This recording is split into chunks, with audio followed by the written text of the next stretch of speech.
So I'm recording. We went over the test. We went over the quizzes. Again, if you messed up the quiz, you were late to class, you'll have remediation on Thursday morning or keep your whatever grade you got. So you can read this yourself, but I just want to point out some specifics here.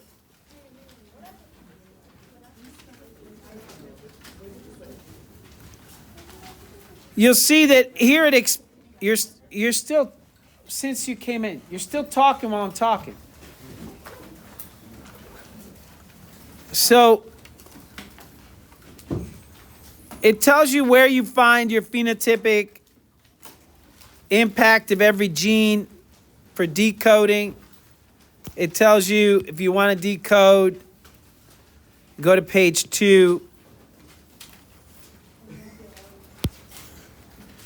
It tells you that capital letters are dominant. It tells you that small letters recessive. And it says, here's the key, that unless decoding chart says it's codominant, sex influence, or sex limited. Huh. What? Codominant. Okay.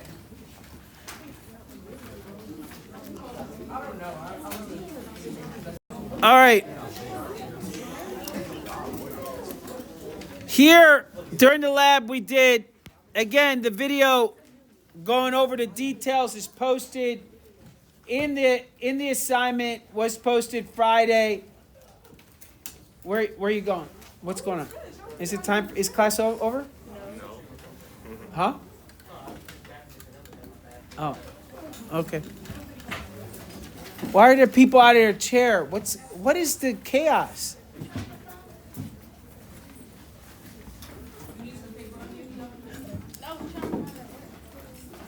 So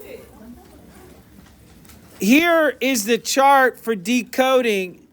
If you have, to use an example here, and something that's going to be important for your test in a couple weeks, if you have a dominant version, so if you have big A, it doesn't matter if you have big A or little a. For the second copy, you're going to have the dominant trait.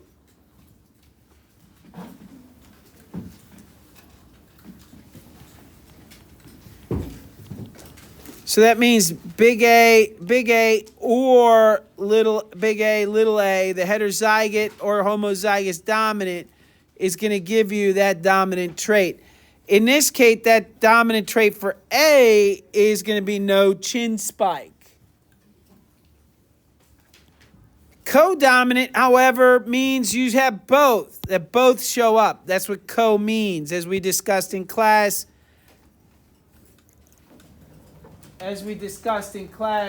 Codominant means both show up. Just making it clear. Okay. Codominant means they both show up. So what that means is that if you have a capital E in this case and two capital E's, then you have the I is pointed on each end. So you have something that looks something like this, where they're pointed on each end. If you have two little e's, then you have a rounded I. But if you have a capital E, little e, you don't have two pointed ends.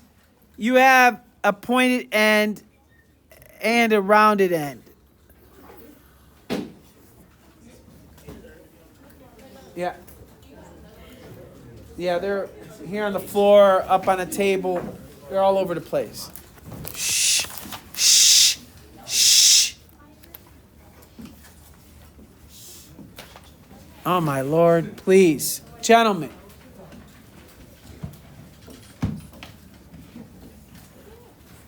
So codominant means literally that they both show up. If one gives you pointed ends, the other gives you rounded ends. If you're two genes, then you get both.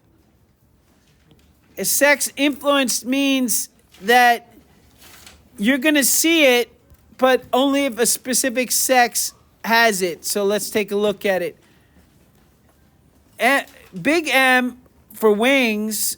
So the gene, this gene is dominant, but only in the presence of the male hormone does this become dominant. So if you have a big M, no matter what, because it's dominant recessive, so big M, or big M, little m, and, let me write the word and out, and it's a male. If you have either one of these options and it's a male, then you have wings.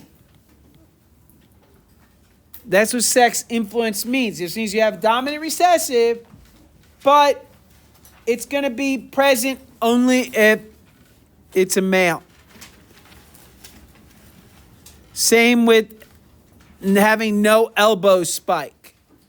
Having a capital T means you have no elbow spike, but only in the presence, this is only true in the male.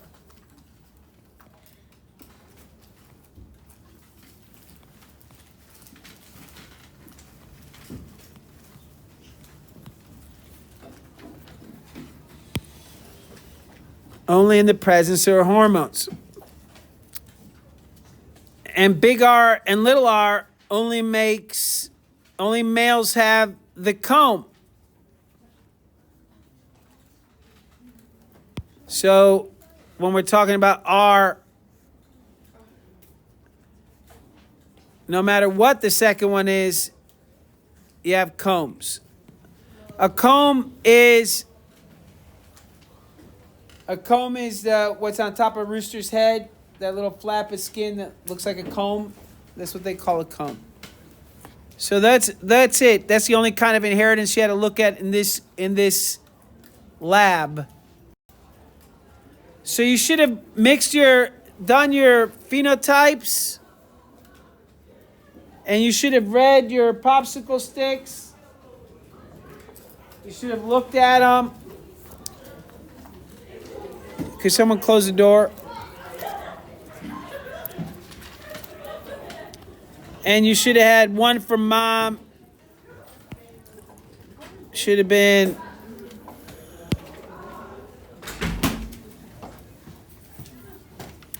one from mom that should have been little a. Should have read one side of the popsicle stick that represents one of the homologous chromosomes. You're talking, and then you wonder why you didn't do well on a test. Then please make sure you realize that this is why. Then you flip it over and write the genes on the second homolog. Again, they have the same genes but different alleles. As you can see here, these are both E's. This is just lowercase, that's uppercase. And then you do dad's, and you write down all of the dad's chromosomes. That's each of you has a dragon. Those dragons were present. I'm just doing an example here. This one has no D. There's a deletion, so there's no D. And then capital E. So then the next question was, what sperm mixed with which egg to produce what baby? So you had to flip the popsicle stick, and one of the two homologs was going to end up, because of something called independent assortment. Independent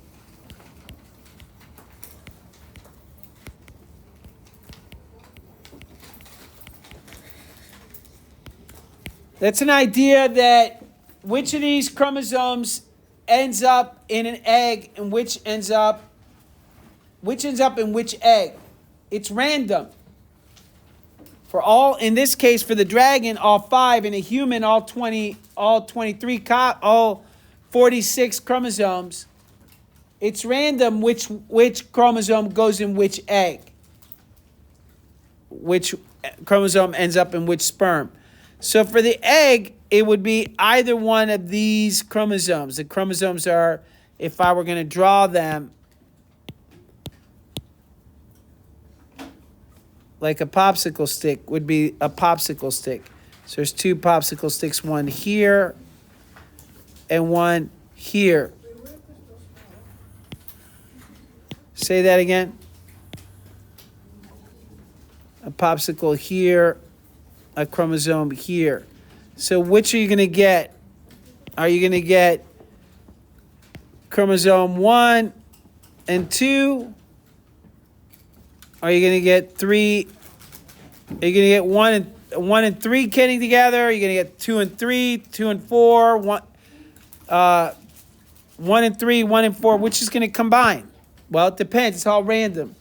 So you flip the popsicle stick, and mom gives little a, little b, little c, big D, and little e, and you flip the popsicle stick again, and for dad, and dad gives little a, little b, big C, no D, and big E.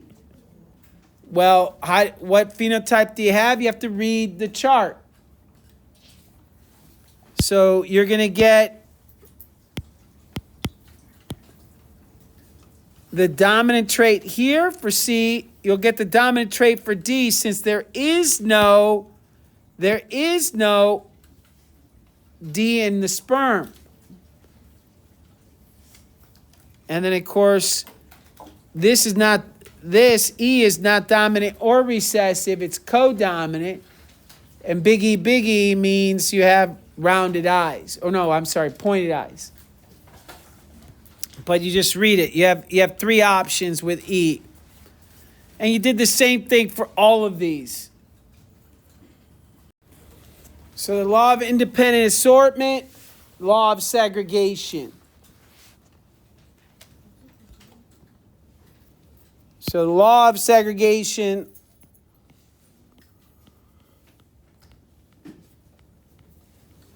which again you should have gotten off of the PowerPoint through the reading. It was a homework assignment or classwork assignment given to you in class last week. So obviously many of you did not do. Law of segregation states that, I'm going to do a bullet point here. Each parent has 2 alleles.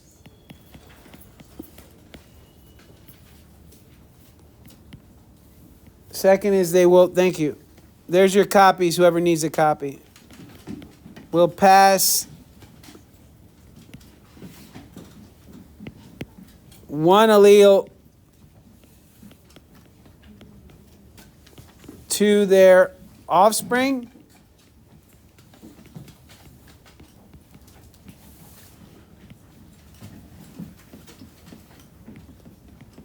If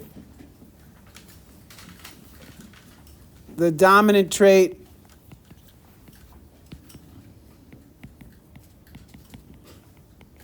is passed on,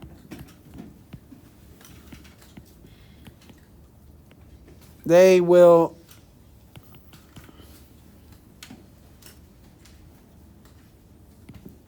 show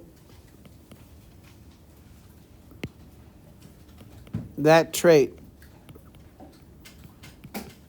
regardless of the other gene, the other allele.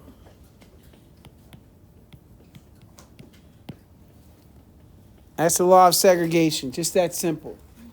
By the way, this is not true. I think it's there, or it's not always true, I should say. Turns out it's true for these pea plants that you studied. we're lucky that he was able to demonstrate this so clearly with his pea plants. That's the law of segregation.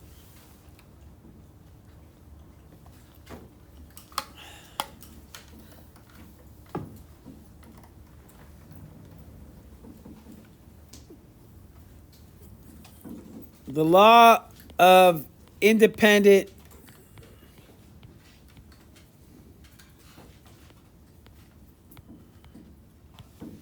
assortment states that, just to rephrase it, which one allele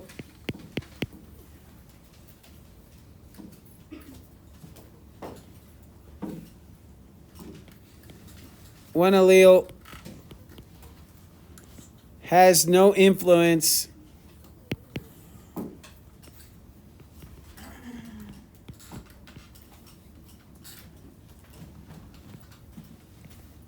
on the inheritance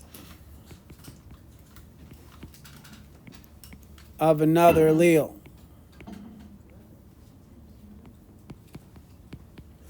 In other words, you can inherit them independent of one another. You get a big A, that doesn't mean you can't get a big C. It doesn't mean you can't get a little D. Which allele, the inheriting this allele does not influence you getting this allele, etc. Kind of true, sort of true, but not necessarily true. Yeah. Didn't we learn independent assortment in meiosis? Huh? We learned independent assortment. We did. Independent assortment was learned in meiosis when you did meiosis, if you paid attention to the work that you were doing, if you studied, instead of talking to one another and looking at each other's faces, right? If you paid attention to what was being discussed, then you know that which chromosome goes into which egg. Chromosome number 1 from mom goes into one egg. Chromosome number 1 from dad goes into another egg. But what about chromosome number 2? Does mom still go into that same egg, or does it go in another egg? Who knows? They're independently assorting. So which allele goes to which egg is random, and they're not connected to one another. So those are the laws. So in the notes I gave you in a PDF form last week, a PowerPoint on Mendelian genetics. And I gave you a class session to take notes on that. And I told you to do it at home. And whatever you get, know that you're going to get a quiz on it throughout the, later in the week. We did, and then now we're getting another one on it. In that PowerPoint, in that PDF, it clearly discusses 2 laws. Oh my Jesus. So there are 2 laws. And remember that, I'll wait till you're done fidgeting in your book bags and whatever else you're doing.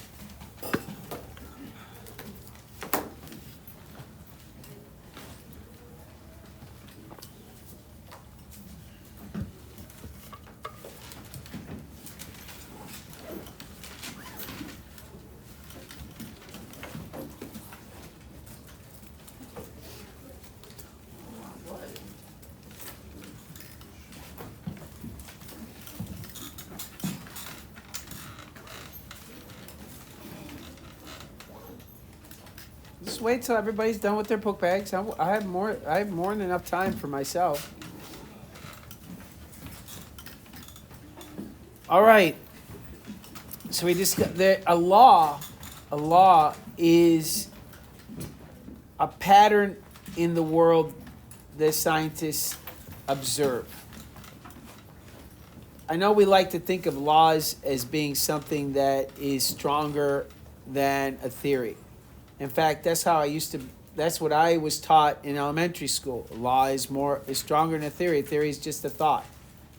No, that's not true. A law is a pattern that's observed that has very few exceptions, if any. Everything that goes up comes down. The law of gravity, which is much more detailed, obviously, but the point is that when it comes up, comes down. Nobody's ever seen something go up and keep going up. All right, so it's a reasonable law. It's a pattern that we see.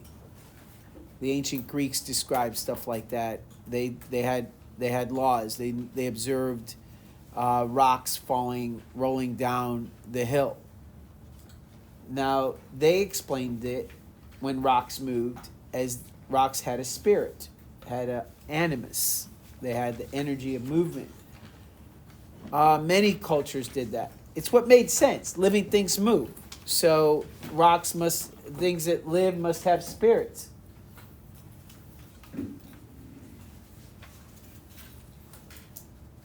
Where are you coming from? I came to get my binder so I could write my notes. Wow, come in late.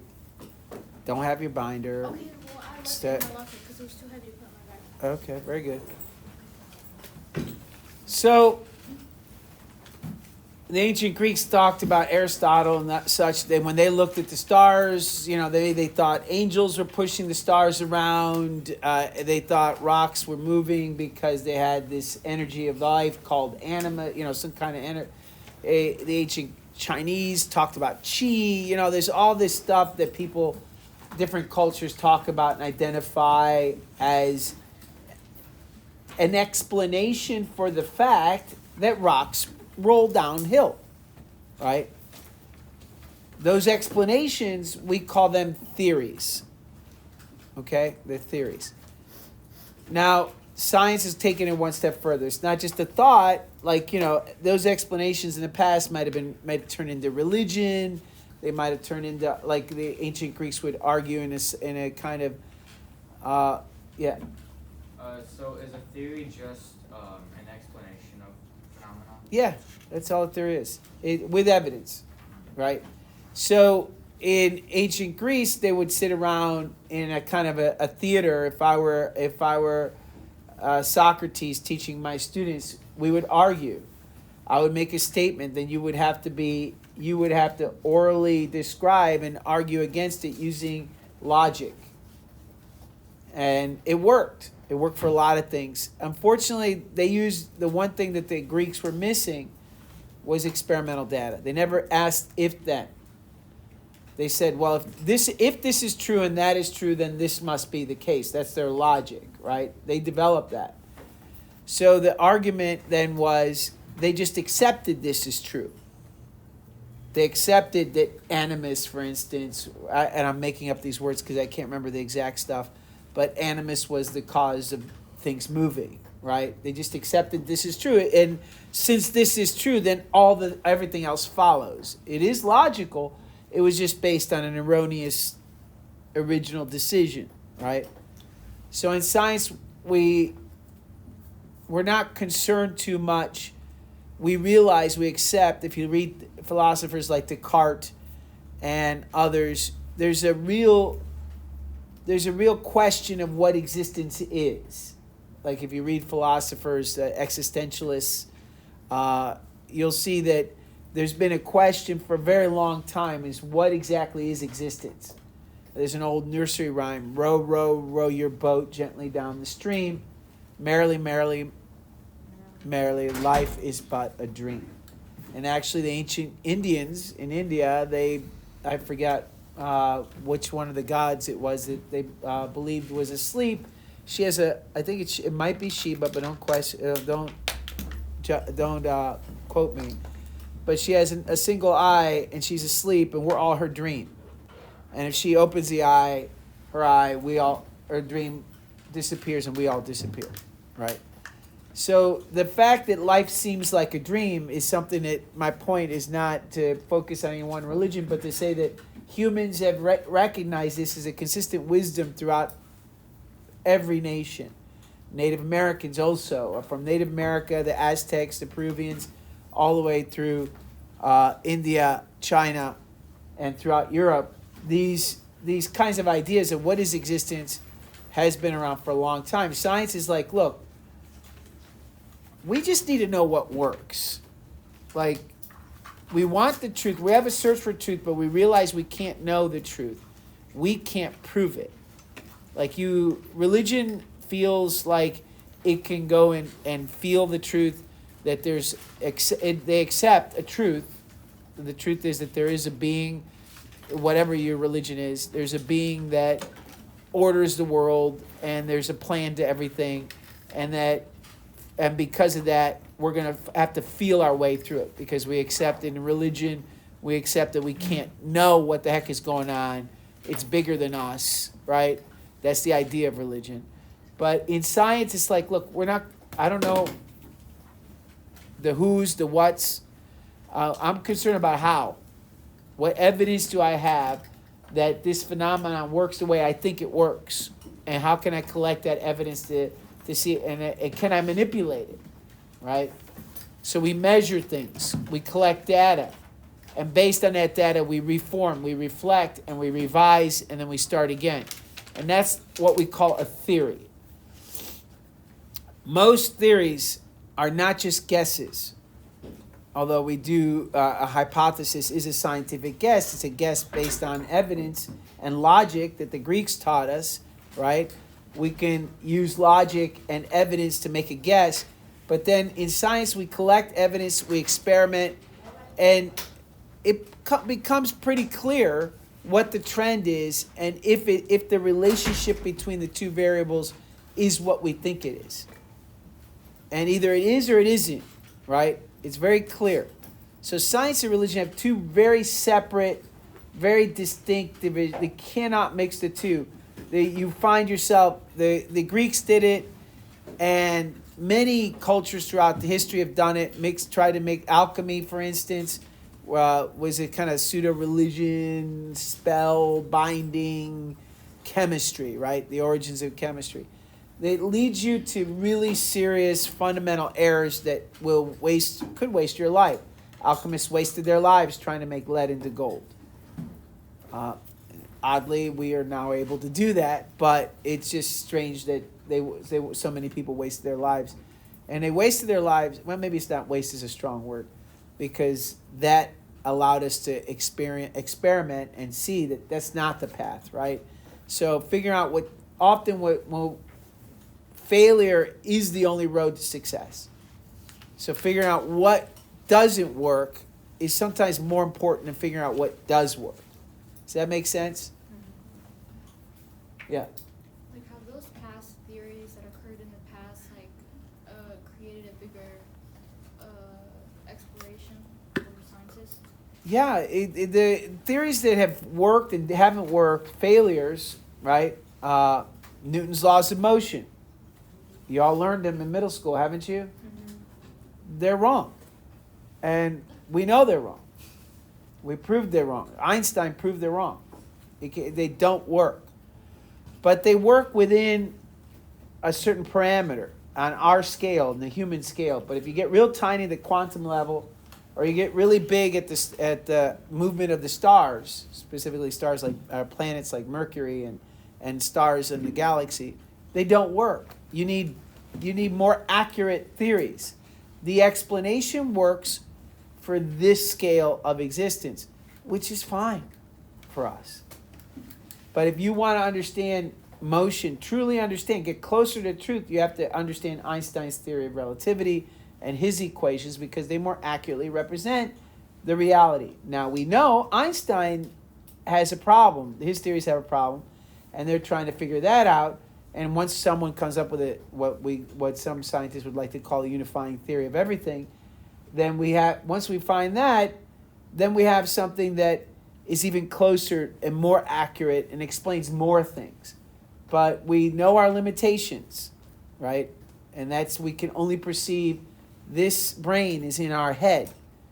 We see things, as we've discussed in the past, we even see things. Everything you see and hear is delayed by seconds. Already happened. It's in the past. Everything you see and hear is already in the past. Your brain, it takes time to see it takes time to hear it, and then it takes time for you to process it. So by the time the idea forms in your head, it already happened. Yeah. So, given how logic-based modern science is, how do we prove logic?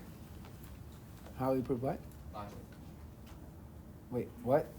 Well, like, just given, I know that sounds like a weird question, but like, given how, like, logic-based, like, science is, how do we prove logic, or like, rather, like, its laws? Like, how do we prove that? It's a really good question. Here's the answer. Listen very carefully, because it's actually an excellent question, right on point. We don't. There is no proof of anything. The only thing we can do in science is disprove.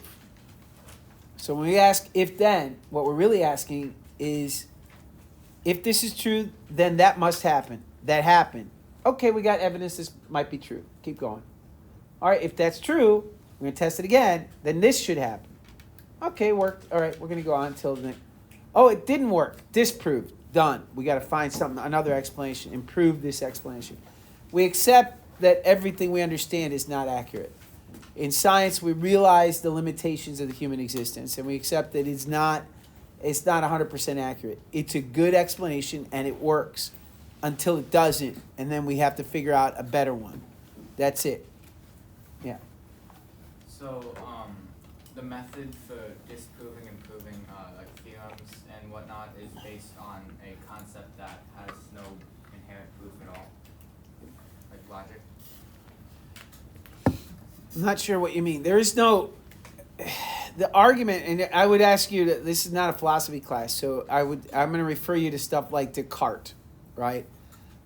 Read Descartes, and if you're interested, and really start thinking about some of the realities of existence that are beyond the scope of this class. There is what we call evidence. And as I said, either something works or it doesn't. Does that make sense? That's it. That's all science is concerned with. We prove nothing.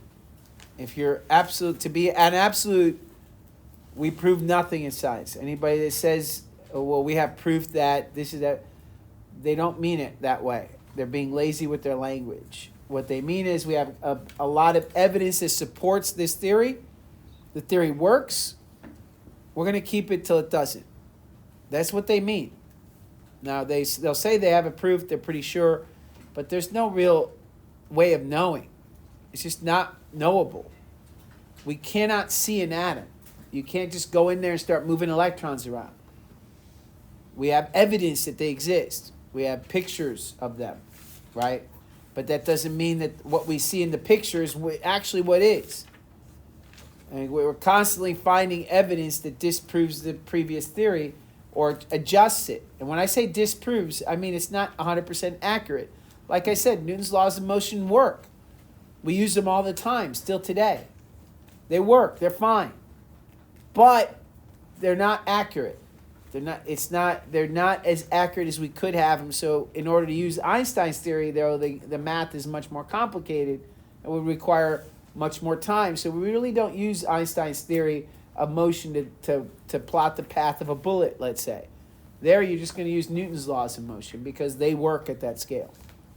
So it's all about what works. So when you talk about proof, science is not about proving anything. It's just about finding what works. And we know what works. We can predict. If we can predict it, then we're pretty sure we're pretty clear that we're on the right track. So when you see predictive models, those are theories that say, okay, if this is true, then that should happen, and we predict it's going to happen within this much error. And it works, right? You're wearing synthetic shoes. You're working on a plastic box that was made through chemistry and circuits that was made through theories of explaining electrical movement.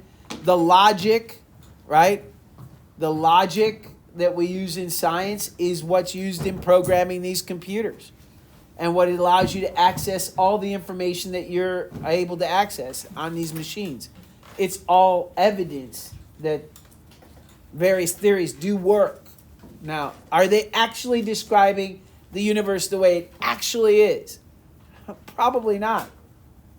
We're limited. I mean, you've watched those Marvel movies, right? You've watched Men in Black. Like it's the that they're playing on Descartes' ideas. They're playing on the ideas of the East India with again, forgive me if I'm messing this up, but Shiva, the goddess that is asleep and we're all her dream. They're playing on this idea that we can't know reality. But what we know works. We're able to feed ourselves. We can build machines. We can make our lives more comfortable. We can heat our homes. We can correct things. I mean, it works. And if it doesn't work with plenty of evidence, then we change it. I mean, COVID, really great example, is vaccinations. Big argument back and forth. What is or is not, what does or doesn't work. Did it work or not? The evidence is clear it did. Vaccinations help. They didn't hurt. So stop, right? It's like, it's obvious. The evidence is there. It's like you want to argue, well, we don't know. We don't really know if this is... Okay, yeah, we don't know anything. But what happened? Like, what's the evidence, right? That's the key. The key to logical thinking that works is, okay, we don't know. It's unknowable, but what was the result? The result is vaccinations helped. Those that didn't vaccinate caused issues for various reasons. We're not going to get into it. It's not a political discussion. It's just a fact. So vaccinations help. Let's move on. Let's shut our mouth. Before COVID, there was an argument that in fact, we had debates in class. Does vaccinating children cause autism? It was a ridiculous concept caused by a scientist who was proven to be a liar, lost his credentials, like he lied and fudged data. Other scientists tested it. Why? Because in science, what do? Test. We tested it. We said, that's a lie, dude. You're wrong. And he got busted. But he kept pushing that lie, and people ate it up. And Jenny McCarthy, I think her name is, she's on The Masked Singer, right? She had an autistic child. She picked up on that. People that have autistic children often will look for reasons, right? People that are going through suffering will look for reasons of why this happened to me. And if they can find a bad guy to blame, yes, right? It's not my fault. It's not your fault anyways, but it helps them feel like it's not their fault, so they pick on vaccinations. We know from the evidence, if vaccinations caused autism, then we would see people that got vaccinated get autism, right? I mean, that's it. They don't. The evidence is clear. We collect all this data. We do statistical analysis, say, no, that's not true. Can we get it off the table? Let's put it away. All right, so ultimately, that's how we have to keep going. And, if in 100 years we find out, well, that's kind of true, but it wasn't, but it is, fine. We can only do what we can do in science. We're human beings. Does that make sense? Am I making sense to all of you? So theories are the best we can do as human beings. There is nothing, but if there's something better, I would love someone to show it to me. I've not seen it. So when it comes to working and making things, which is what we're talking about here, right? Then science is really the only way to do it. All right. All right. So, or not the only way, but the best way to do it. So when we look at this idea of independent assortment, there's two laws. Let's take a minute and go. So the real question is, after we know what these two laws of segregation, law of independent assortment, remember laws mean patterns that we see. What do they have to do with meiosis? Well, this is what we see happening in a microscope. We've looked at it ourselves under a microscope. You've seen pictures of it. You've identified the stages. So this is in meiosis. You're forming the tetrad. You're crossing over. You're lining them up on the metaphase plate during metaphase. They've crossed over. They've switched some DNA, and now you separate them. Well, which one went where? If the red ones came from mom and blue ones came from dad, both of these red ones went in one cell, and both the blue ones went in the other. There's a little bit of mixing up. I just thought I'd throw crossing over in there. But you please notice that there's no, that these two reds coming this way and blues coming this way, that was just random. Could have easily gotten one red and one blue. In other words, this one could have easily came over here. So there's randomness to it. You're going to get big A or little a, but which one do you get? We know that according to Mendel's first law of segregation, that you will get one of the alleles, one of each of the alleles, randomly. Well, there it is, right? There it is. It's so meiotically, how do you explain Mendel's laws of segregation? It's the fact that the chromosomes, one chromosome, one copy of each allele will be given to each gamete. That is the explanation, meiotic explanation of Newton's law of segregation. Now, Newton's law of independent assortment says that inheriting one allele does not necessarily mean you'll inherit another allele. That it's random. They're not dependent on each other. Whether you get big A or little a, or you get big A with big D, they're not dependent. If you get big D, you can also have little a, or you can have big A. They're not, just because you have big D does not mean you have big A. Does that make sense? So you have to consider that Mendel's laws are directly caused by the fact that each of these alleles are on different chromosomes, and that crossing over can mix them up, so that even if they're on the same chromosome, there's no guarantee that you're going to always get big A with big B. Sometimes you get little a with big B. That's because of how far away they are in the chromosome, and that they're on different chromosomes. So crossing over and random distribution of chromosomes is why Mendel's law of independent assortment is a reality. Okay, so that's how we can explain it using meiosis. Ladies, did you understand that? Yeah. Okay, because you're about to going to go ahead and the second attempt on this quiz. That explains then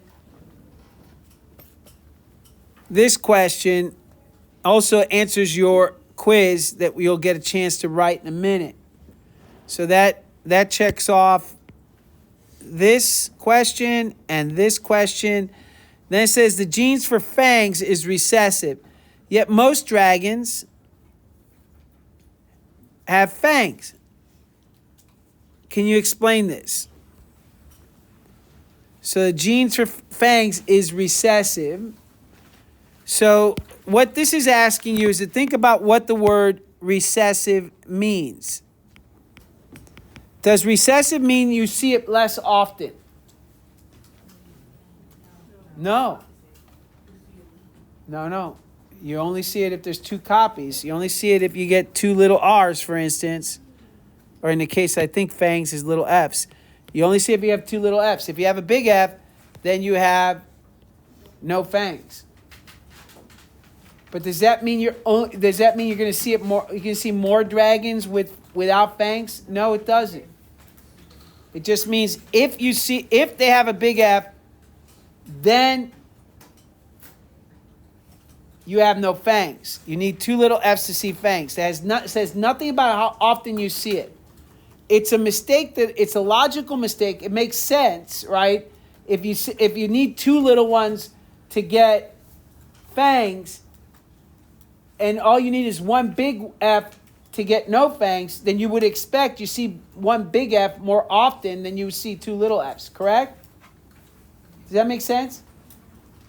Like if you got there's four big F or little F. If that's all you got in the population and you expect to see more of these, because if you have this or this, you're going to get no fangs.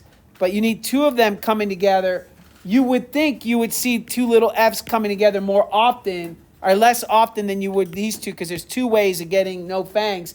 There's only one way of getting fangs. So that doesn't make sense, right? Just by thinking about statistics. That's because of something called evolution, natural selection, and having an advantage. All right? And we'll talk about that in another unit. But to be clear, having two little f, just because something's recessive, and this is the answer, does not mean it's found less often. Just because something's dominant doesn't mean it's found more often.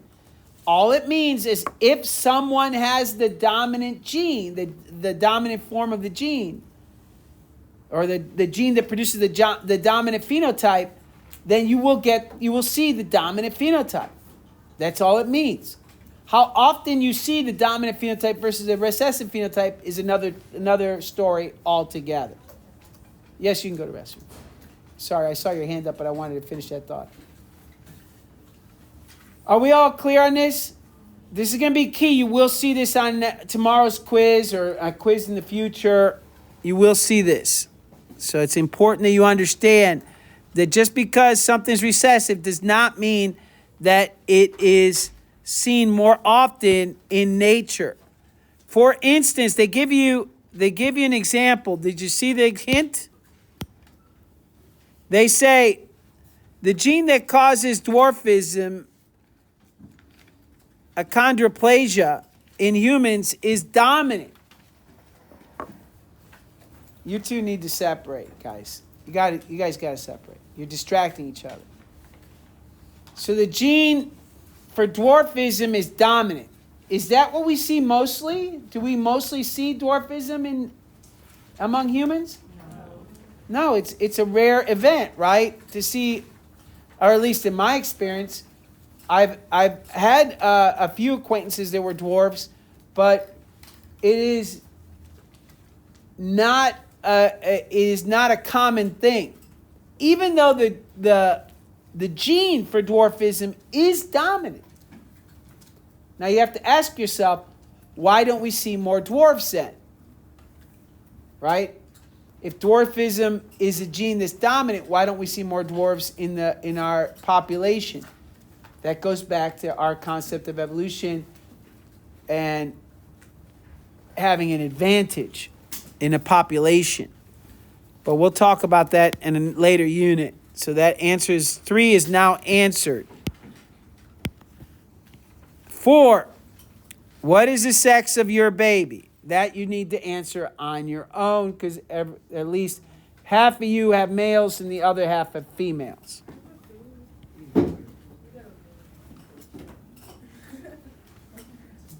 Your team has both. Each team has one male, one female. Didn't I say you gentlemen have to separate? I didn't say you were doing anything. I said you're distracting each other. I didn't say you did anything. I just said one of you has to move. If you need me to move you, I will move you though.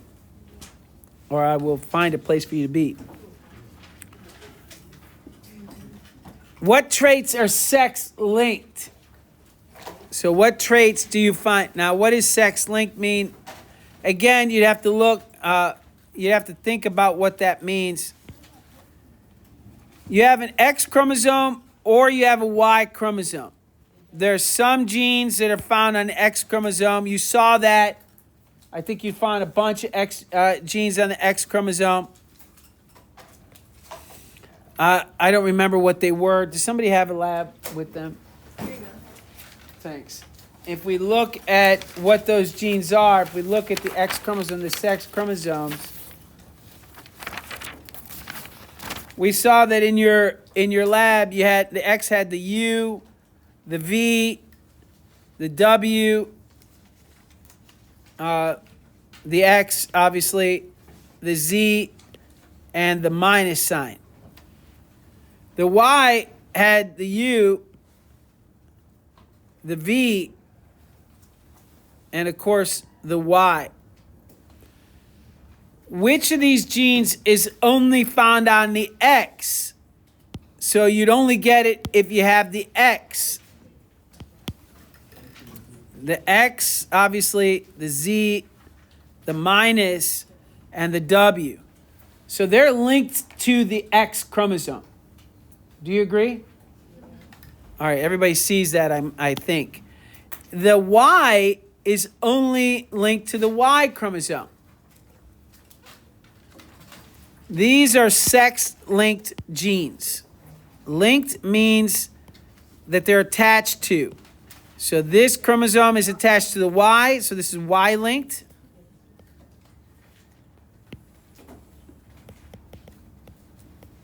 And this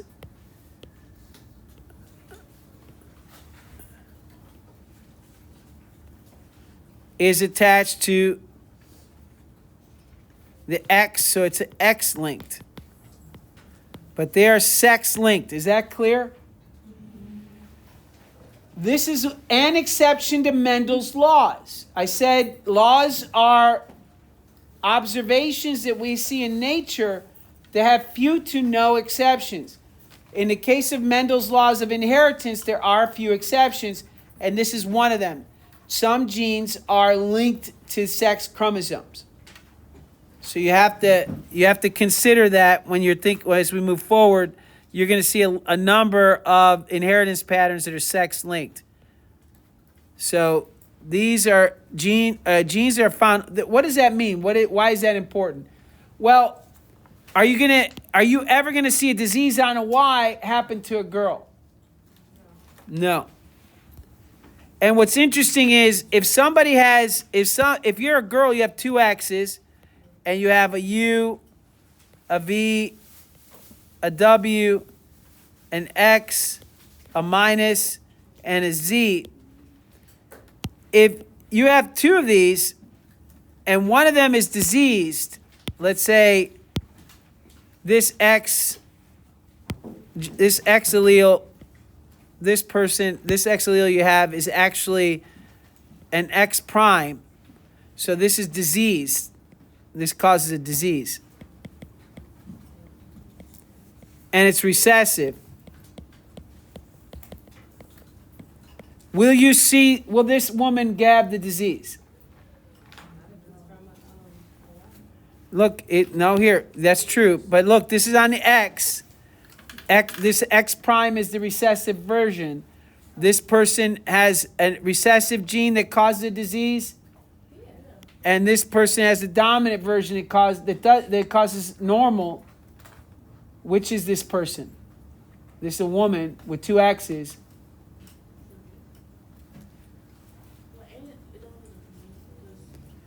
This woman has two, it doesn't depend. This woman has two X's. One is a dominant that's not diseased. One is recessive that is diseased. The dominant is not recessive. So this person does not have it, correct? Excellent. That's right. Now, what if the same parent, instead of giving an X, if this came from dad, right? If dad gave a Y instead, so it's a boy. Now Y would have a U, a V, and a Y. But no, there's no X. But the mom still gave this diseased version of the allele.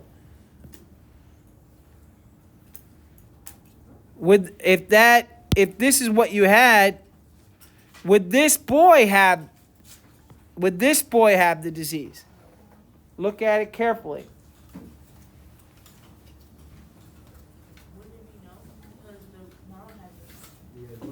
No. Pay attention. This is the sister, and this is the brother. The sister got a disease gene, but what did she have? The dominant normal, so she's normal, correct? But the brother has a Y, not an X. So then he has the disease. Now because he only has one. Right, well the girl didn't have that. The girl had 2, so she had the dominant form. So, there it is. So with X-linked genes, boys tend to have more of any recessive diseases. Boys will have a higher chance of getting the recessive disease. Is that clear? Yeah. Because boys only have 1 copy of the X.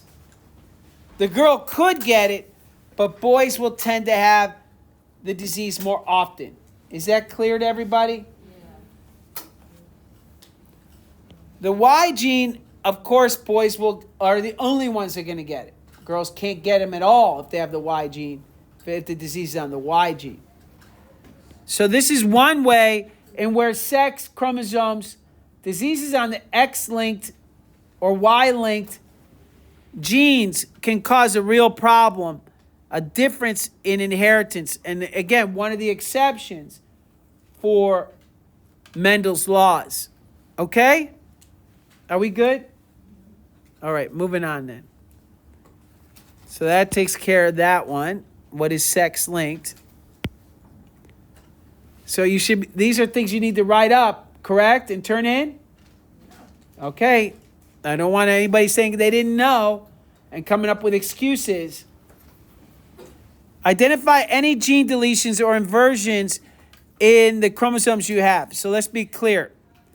I don't have any examples here in front of me. I could find some in the popsicle sticks. I'm looking to see if these guys had one. But if you had a popsicle stick and you know what you got. If you had a popsicle stick that had A, C, D, and E, what happened to B? A deletion. So you had a deletion. There's a deletion happened. There, B's gone. Now, if you had a popsicle stick, there should have been that you have then D first, then A, B, and C. What happened? It's an inversion. Right? You flipped it. It got flipped. It happens. So you have to look at your DNA, at your results, and see were any of your alleles deleted. Obviously, that doesn't count for the Y and X differences. But were any of the alleles deleted? Remember, the X and the Y should not be the same. I'm giving you answers to the questions. Some of you are looking off into space. You're not writing anything down. And so when I grade it and you get an F on it, this shouldn't be a surprise when I'm giving you the answers. I just want to be clear. All right, what traits are likely to be found in males? Exactly, the wings, etc. The sex influence and sex limited traits, correct? Yeah. Right? So, but which of them is going to be found? So what you do is you go to your chart, and let's read the chart together. And I'm not going to pull it up here. Well, I guess I could. So the question that you found on the lab was, what traits are more likely to be found in males? That's right. So let's take a look at it. It says no wings. What does it say about no wings? It says no wings is dominant in the presence of the male hormones. So you are likely to get, oh, that's not what I wanted. Why is it? Oh, okay. That was a mistake. So you're likely to get no wings if it's a male.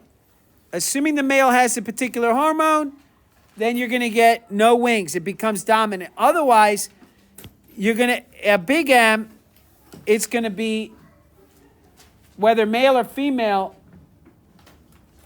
or rather, in a female, big M is going to be having wings is going to be dominant. Do we agree with that? All right. Elbow spike, having an elbow spike is dominant if it's a female. It says it. Dominant if it's a female. Because, I'm sorry, elbow spike is dominant if it's a male.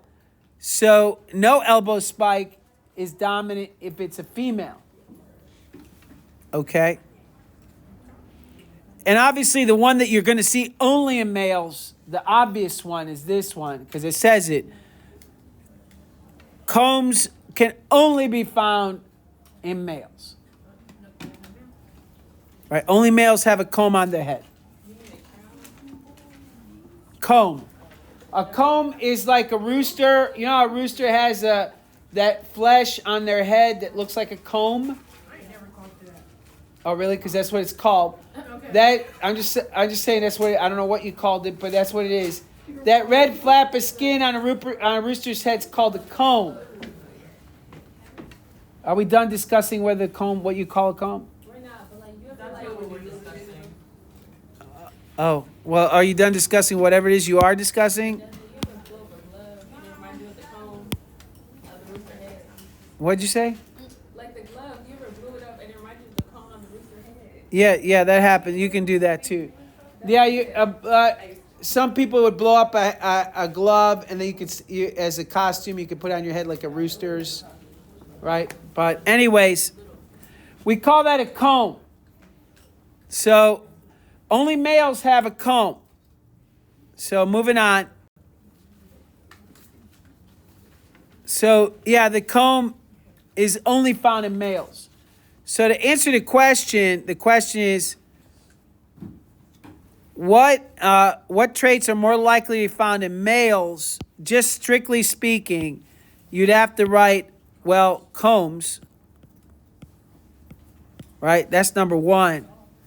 You might also want to put down maybe the fact that you are going to see no wings and elbow spikes more often, probably.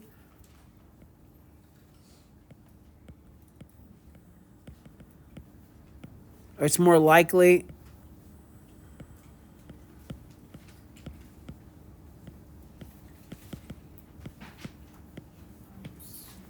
So those are going to be, again, whether you see them or not in the population depends on other things.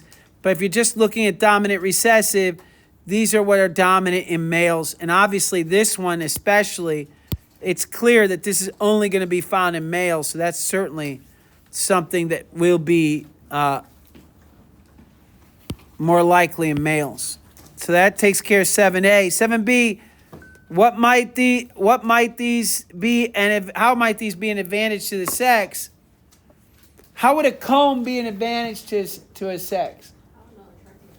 That's it. That's it. Attract the females. Why do males and female humans? Why do we do our hair up? It's usually not for ourselves.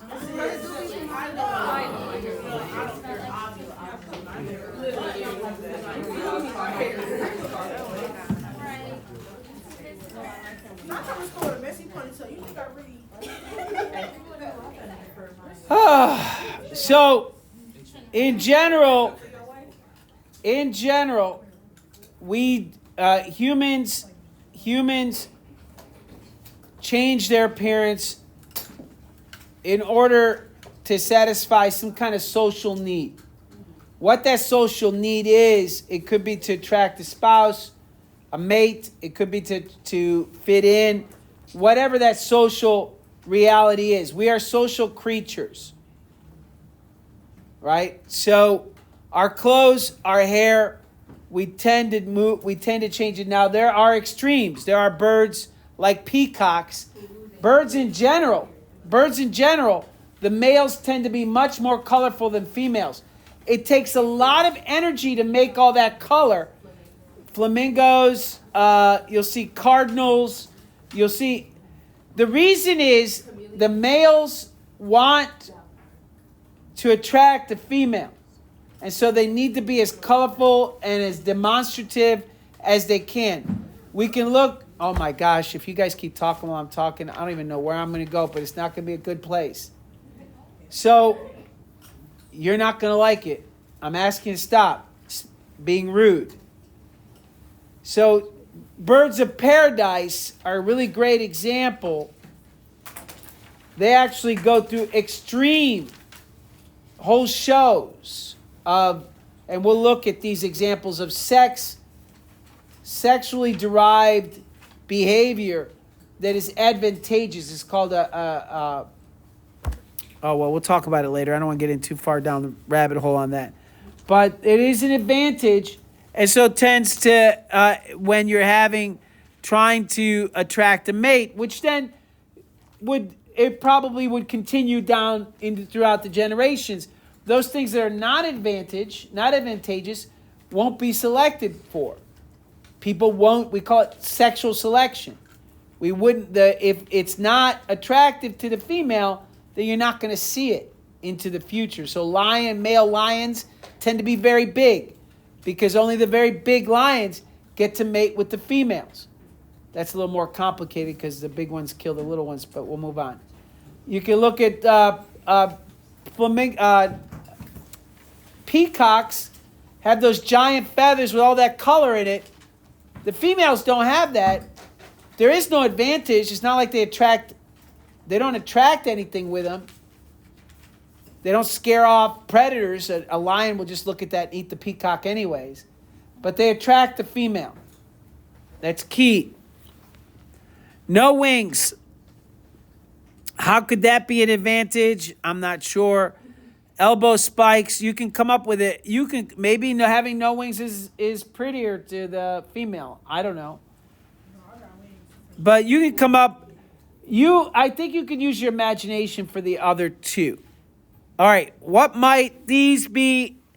How might these be an advantage of sex? We just discussed that, done with that. What traits are more likely to be found in females? Well, the opposite of that, right? No combs and wings and elbows and no elbow spikes, right? Obviously, if they're more common in males, then they're going to be less common in females. So there's 1, 2, and 3, and you guys can come up with the answer. How might they be advantage to a female on your own? Are we good? So that's it with the lab. You have the data. You either drew the dragon or you cut out from the given traits and pasted it together, colored it in, made whatever color you wanted, and you have your baby dragon created. You scanned it, you uploaded it, or you see me on Thursday or Friday and you show it to me. That's the end of the project, and the value of it is 1,000 points. It needs to be done. If you copy off someone else's and you don't have your own, it'll be obvious because there's so many different combinations. No two people will have the same baby. We discussed that, right?